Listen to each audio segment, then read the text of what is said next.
All right, for those doing windshields and need to install new clips, I had some studs left, but several are broken out. So I got a couple of these screws right here, self-tapping, and I'm just running that through with a drill first by itself to make sure the hole's the right size. And then I'm getting my clips together and then running that through the hole,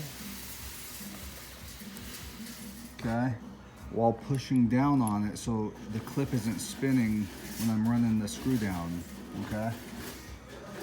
And this is how they turned out. Actually pretty good. There's the old one.